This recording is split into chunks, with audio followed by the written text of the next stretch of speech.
अस्सलाम वालेकुम दोस्तों, आज हम आपको एक ऐसी जगह के बारे में बताएंगे जो इस्लामिक इतिहास, हदीस और मुस्लिम उम्मत की सोच में एक खास जगह रखती है। यह है दमिश्क की अल जामिउल उबवी मस्जिद, जिसे ग्रैंड मास्क ऑफ दमिश्क भी कहा जाता है। यह मस्जिद सिर्फ एक इबादत गाह नहीं है, बल्कि इसमें इस्लामी इतिहास के कई सुनहरे पन्ने समाये हुए हैं। हाल ही में जब सीरिया में बशर अल असद की हुकूमत का खात्मा हुआ और अबू मोहम्मद अल जुलानी के HTS ग्रुप ने दमिश्क पर कंट्रोल किया, तो अल जुलानी ने अपनी पहली और सबसे अहम स्पीच देने के लिए इसी मस्जिद को चुना। लेकिन सवाल ये है कि क्यों इस मस्जिद को ही क्यों चुना गया और इसके पीछे क्या मैसेज छुपा था।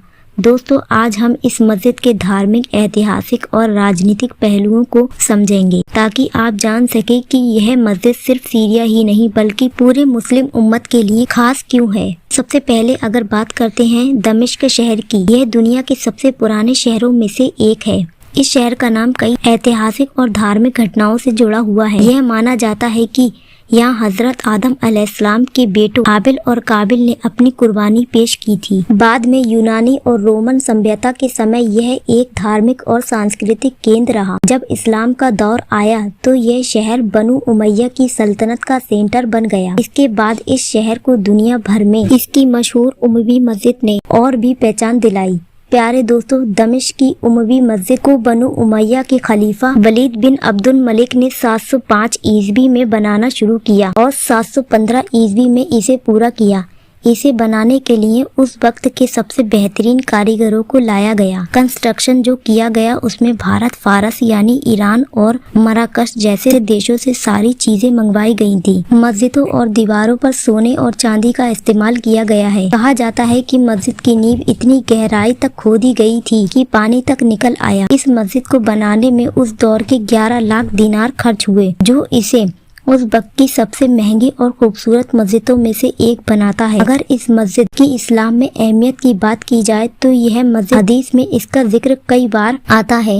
हजरत ईसा अलैहिस्सलाम का नुज़ूल भी इसी मस्जिद के ऊपर होगा, यानी हदीस के मुताबिक क़यामत से पहले हजरत ईसा अलैहिस्सलाम का नुज़ूल होगा। वह दमिश्क की इस मस्जिद के सफेद मीनार पर सुबह फजर के वक्त उतरेंगे। उस वक्त मस्जिद के अंदर हजरत इमाम मेहंदी मौजूद होंगे।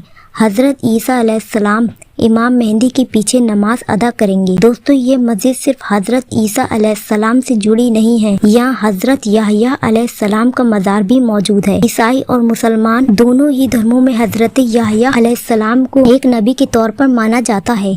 कहा जाता है कि उनकी शहादत के बाद उनका सर इसी मस्जिद में दफनाया गया। और तो और दोस्तों, इस मस्जिद का सीधा कनेक्शन करबला की जंग से भी है। करबला के बाद हजरत इमाम हुसैन रदियल्लाहु ताला अन्हा के खानदान की औरतें और बच्चों को कैदी बनाकर यजीद के दरबार में लाया गया। यजीद ने उन्हें इसी मस्जिद के पास एक जगह पर पेश किया। हजरत इमाम रदियल्लाहु ताला अन्हा के सर को यजीद ने इसी मस्जिद के आम लोगों के सामने रखा ताकि अपनी ताकत दिखा सके।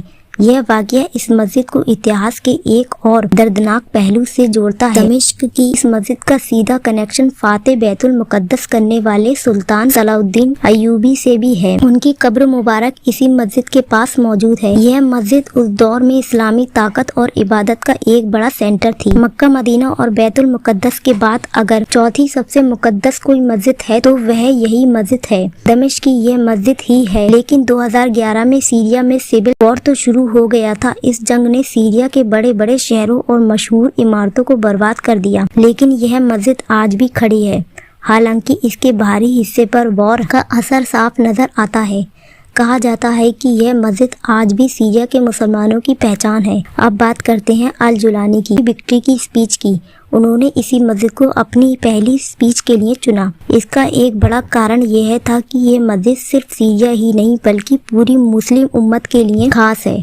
इस मस्जिद को चुनकर उन्होंने ये मैसेज देने की कोशिश की कि उनका संघर्ष सियासी होने के साथ साथ धार्मिक भी है। दोस्तों, दमिश्क की उमवी मस्जिद सिर्फ एक इमारत नहीं है, ये इस्लामिक इतिहास, उम्मत की पहचान है और बहुत सारी खास घटनाओं का यह गवाह भी है। हमारा फर्ज है कि हम इस मस्जिद की अहमियत को समझें और अपनी नई नस्लों को इसका सही इतिहास बताएं।